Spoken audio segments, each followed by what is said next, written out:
లండన్లో Hudson river ఉంటుంది, అదే లండన్లో థేమ్ రివర్ ఉంటుంది, అమెరికాలో హడ్సన్ రివర్ ఉంటుంది, అదేవిధంగా గుజరాత్లో మీకు సబర్మతి రివర్ ఫ్రంట్ ఉంటుంది.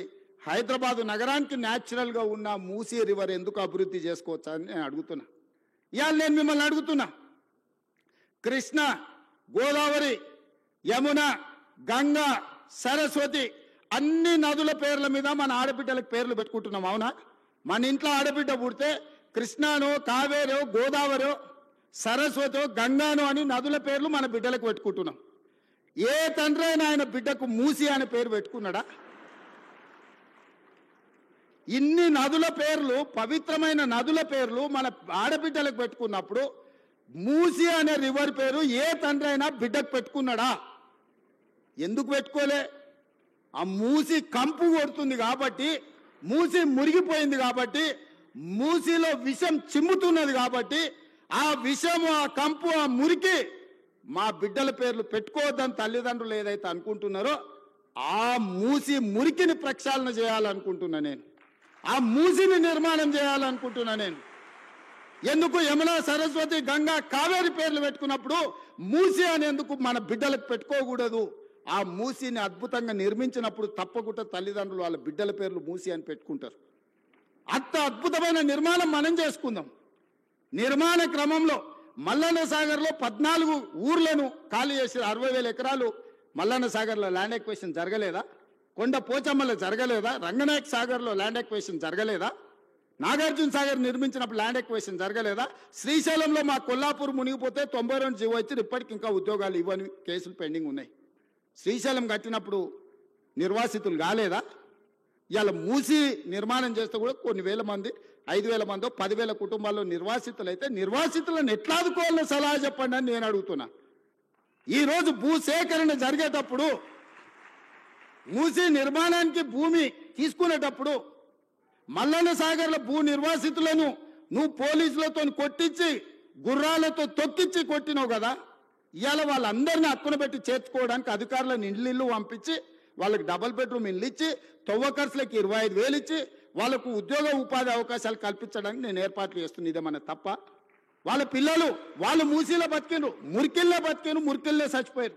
రేపు వాళ్ళ పిల్లలు కూడా ఆ మురికిల్లే పెరిగి మురికిల్లే చచ్చిపోయి మురికిల్లే ఉండాలన్న వాళ్ళు.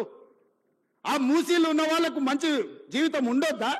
వాళ్ళ పిల్లలు చదువుకోవద్దా? వాళ్ళు బాగుపడొద్దా? వాళ్ళందరినీ బాగు చేసే బాధ్యత ప్రభుత్వం తీసుకుందామని నేను చెప్తున్నా. మూసీలో మొత్తం 10,000 కుటుంబాలు ఉన్నాయి. 6 నెలల నుంచి ఎన్యూమరేట్ చేపించిన 33 టీంలను పెట్టి ఇల్లు పోయి ప్రతి వాళ్ళ వివరాలు సేకరించి, ప్రతి వాళ్ళ ఆధార్ కార్డు తీసుకొని, ప్రతి కుటుంబం యొక్క వివరాలు 33 టీంలు 6 నెలల నుంచి ఇల్లు పోయి తిరిగి తీసుకొచ్చినాం.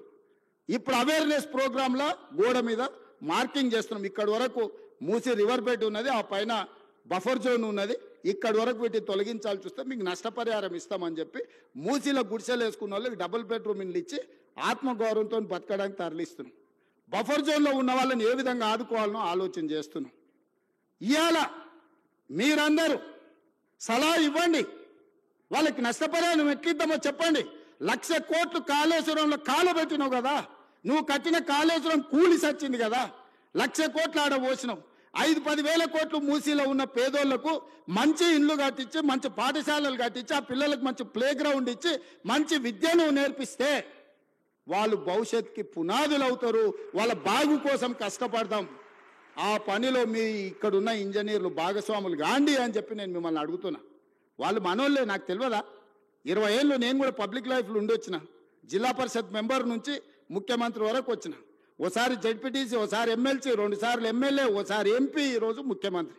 20 ఏళ్ళు పేదోళ్ళ మధ్యలోనే తిరిగిన కదా, ఉన్నా కదా. పేదోడి దుఃఖం నాకు తెలియదా? ఇల్లు కూలితే ఎంత బాధ ఉంటుందో తెలియదా? వాళ్ళందరినీ ఎట్లా ఆదుకుందామో చెప్పండి, నష్టపరిహారం ఎట్లిద్దామో చెప్పండి. నువ్వు 7 లక్షల కోట్లు అప్పు చేసినావు, వాళ్ళ కోసం ఇంకో 10,000 కోట్లు ఎట్లయినా చేసి తీసుకొచ్చి వాళ్ళకి ఇద్దాం. మీరు మింగింది ఆపితే చాలు వాళ్ళకి ఇవ్వడానికి. ఏందుంది అందులో? 1000 ఎకరాల ఫామ్ హౌస్ ఉంది, 2 కోట్లు 3 కోట్లు ఎకరం ఉంది. అలా 2-3 వేల కోట్లు నువ్వు పండుకునే కానే ఉంది కదా కేసీఆర్. నీ పార్టీ ఆఫీస్ ఖాతాలో 1,500 కోట్లు ఉన్నాయి. నువ్వు పార్టీ పెట్టినాడు 15 రూపాయలు లేవు నీ దగ్గర. 1,500 కోట్లు నీ ఖాతాలకు పైసలు వచ్చినాయి. ఎట్లా వచ్చినాయి? ఈ పేదోళ్ళ త్యాగం కాదా?